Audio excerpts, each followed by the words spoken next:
Hello दोस्तों, नमस्कार। स्वागत है आपका अपना मेरा यूट्यूब चैनल लर्निंग जीएस वाला में। जय हिंद, जय भारत। दोस्तों, आज मैं भारतीय संविधान के एक विशेष टॉपिक उच्च न्यायालय, हाँ दोस्तों, उच्च न्यायालय के इम्पोर्टेंट एमसीक्यू को सॉल्व किया जाएगा। आज का सेशन बस रुके रहिए 10 मिनट, सभी आपके इंपॉर्टेंट क्वेश्चन को सॉल्व करा दिया जाएगा। दोस्तों चलिए आज के सेशन के पहले क्वेश्चन को लेकर के हम शुरू करते हैं। भारत में सबसे पहले किस राज्य में उच्च न्यायालय की स्थापना हुई थी?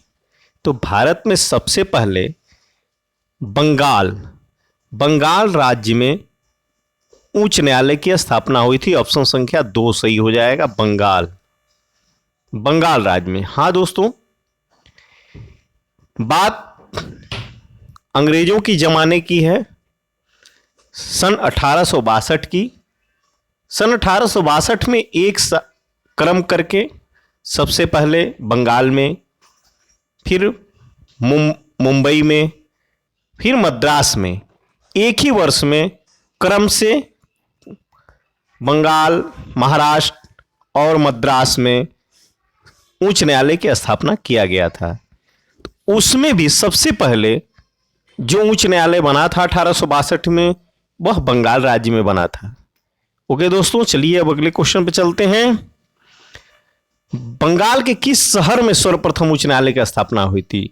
तो बंगाल के या तो राज्य पूछ लेता है या तो शहर पूछ लेता है। बंगाल भी पूछ लेता है, कोलकाता भी। तो बंगाल के कोलकाता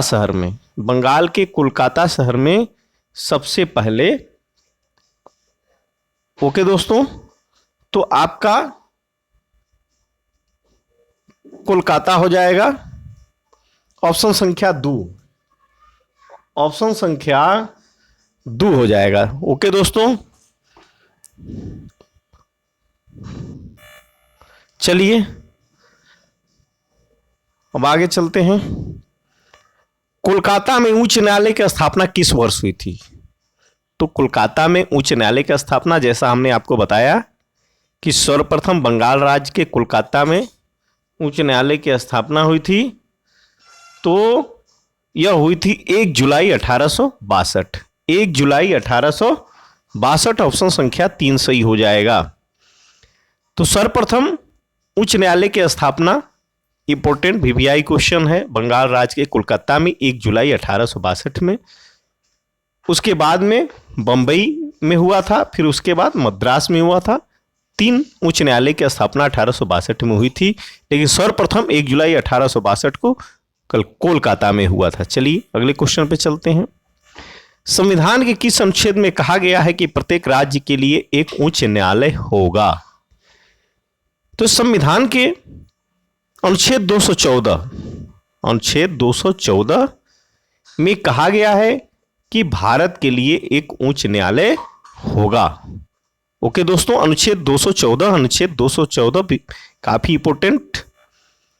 उच्च न्यायालय के न्यायाधीश को किस प्रकार अपदस्थ किया जा सकता है? तो उच्च न्यायालय के न्यायाधीश को कदाचार, सही बात है, असमर्थता, सही बात है। इसका मतलब उपर्युक्त दोनों, ऑप्शन संख्या 3 सही हो जाएगा। उच्च न्यायालय के न्यायाधीश को भी उच्चतम न्यायालय के न्यायाधीश की तरह उसी प्रकार हटाया जाता है जिस प्रकार उच्चतम न्यायालय के न्यायाधीश को हटाया जाता था, कदाचार और असमर्थता के आधार पर। तो उच्च न्यायालय के न्यायाधीश को भी कदाचार और असमर्थता के आधार पर हटाया जाता है। ऑप्शन संख्या 3 सही हो जाएगा। ओके दोस्तों, किसी भी उच्च न्यायालय में न्यायाधीशों की संख्या में वृद्धि व अतिरिक्त न्यायाधीशों की नियुक्ति करता है। तो किसी भी उच्च न्यायालय में न्यायाधीशों की संख्या में वृद्धि करना हो या अतिरिक्त न्यायाधीश की नियुक्ति करना है, तो ये सारे काम राष्ट्रपति के द्वारा किया जाता है। ऑप्शन संख्या 2 सही हो जाएगा। ये सारे काम राष्ट्रपति के द्वारा किया जाता है। और प्रत्येक राज्य के उच्च न्यायालयों में न्यायाधीशों की संख्या भिन्न भिन्न होती है, यह ध्यान रखना है। इसलिए निश्चित कोई संख्या नहीं होती है और राष्ट्रपति के द्वारा वृद्धि और अतिरिक्त न्यायाधीश की नियुक्ति किया जाता है। राष्ट्रपति किसी अवकाश प्राप्त उच्च न्यायालय के न्यायाधीश को उच्च न्यायालय में न्यायाधीश के रूप में कार्य करने का अनुरोध कर सकता है। अब वह न्यायाधीश क्या हो गया, अवकाश प्राप्त, माने कि वह रिटायरमेंट हो गए हैं, सेवानिवृत्त हो गए हैं। तो सेवानिवृत्त और अवकाश प्राप्त उच्च न्यायालय के न्यायाधीश हैं और उनको जो है फिर से उच्च न्यायालय में न्यायाधीश के रूप में कार्य करने के लिए अनुरोध करता है। तो वह अनुरोध कौन करता है, वह अनुरोध राष्ट्रपति करते हैं। राष्ट्रपति ऑप्शन संख्या, क्योंकि सारे काम न्यायाधीशों से संबंधित सारे काम राष्ट्रपति के द्वारा ही किया जाता है, इसलिए ऑप्शन संख्या 2 सही हो जाएगा। प्रत्येक उच्च न्यायालय में मुख्य न्यायाधीश की नियुक्ति कौन करता है, ध्यान रखिएगा, उच्चतम न्यायालय में भी राष्ट्रपति करते हैं और उच्च न्यायालय में भी मुख्य न्यायाधीश की जो नियुक्ति करते हैं वह राष्ट्रपति के द्वारा ही की जाती है। ऑप्शन संख्या 1 सही हो जाएगा, ऑप्शन संख्या 1 सही हो जाएगा। ओके दोस्तों, एक उच्च न्यायालय से दूसरे उच्च न्यायालय में न्यायाधीशों का स्थानांतरण कौन करता है। एक उच्च न्यायालय से, उत्तर प्रदेश के न्यायालय से पटना उच्च न्यायालय में जाना है, पटना उच्च न्यायालय से लखनऊ उच्च न्यायालय में आना है।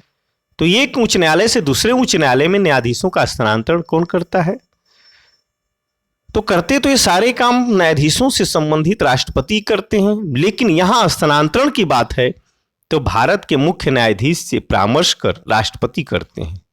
किससे, भारत के मुख्य न्यायाधीश से परामर्श कर, भारत के मुख्य न्यायाधीश से परामर्श कर राष्ट्रपति करते हैं। ऑप्शन संख्या 2 सही हो जाएगा।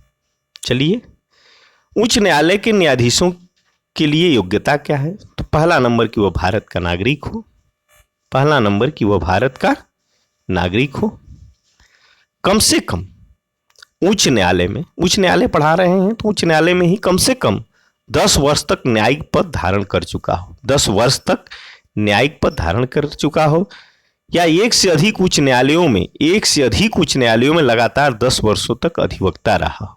ये तीनों होना चाहिए, भारत का नागरिक, उच्च न्यायालय में कम से कम 10 वर्ष तक न्यायिक काम यानी कि मजिस्ट्रेट के रूप में, न्यायाधीश के रूप में, और एक से अधिक उच्च न्यायालयों में लगातार 10 वर्षों तक अधिवक्ता रहा हो।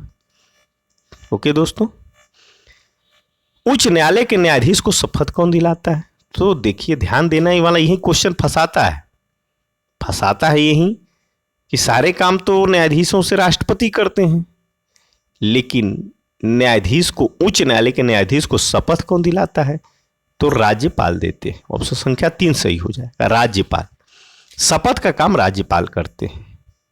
चलिए अगले क्वेश्चन पे चलते हैं। उच्च न्यायालय का न्यायाधीश अपने पद से त्यागपत्र किसे देता है, तो जो नियुक्त करेगा वही त्यागपत्र, तो जो है राष्ट्रपति को त्यागपत्र किसे देते हैं, ध्यान रखिएगा, यहाँ कंफ्यूजिंग होता है, आंसर गलत बनता है, इसलिए ध्यान रखिएगा। उच्च न्यायालय का न्यायाधीश अपना त्यागपत्र राष्ट्रपति को देता है। ऑप्शन संख्या 2 सही हो जाएगा। उच्च न्यायालय मौलिक अधिकारों का क्रियान्वयन किस अनुच्छेद के तहत करता है, यदि व्यक्ति का मौलिक अधिकार का हनन हो रहा है और उच्च न्यायालय में हम पटिशन डाले हुए हैं, तो उच्च न्यायालय किस अनुच्छेद के तहत उसका मौलिक अधिकारों की रक्षा करेगा, तो अनुच्छेद 226 के तहत। और यही काम उच्चतम न्यायालय अनुच्छेद 32 के तहत करता है और वही काम उच्च न्यायालय अनुच्छेद 226 के तहत करता है। वीवीआई क्वेश्चन है, याद रखिएगा, वीवीआई 226 के तहत करता है उच्च न्यायालय। थैंक यू दोस्तों, आज के सेशन का ये लास्ट क्वेश्चन था। दोस्तों आशा करते हैं यह वीडियो पसंद आया होगा, तो आप लाइक कर दीजिएगा और इसे शेयर भी कर दीजिएगा दोस्तों अपने दोस्तों के बीच में। और जो सब्सक्राइब न किए हो, आपसे निवेदन है, हाथ जोड़ करके निवेदन है कि आप लोग चैनल को सब्सक्राइब कर लीजिए दोस्तों, क्योंकि यूट्यूब के कुछ जो है शर्तें हैं उसे हम भी पूरा करना चाहते हैं, ताकि अच्छे से हम यूट्यूब पर आपकी सेवा दे सकें। ओके दोस्तों, थैंक यू, धन्यवाद।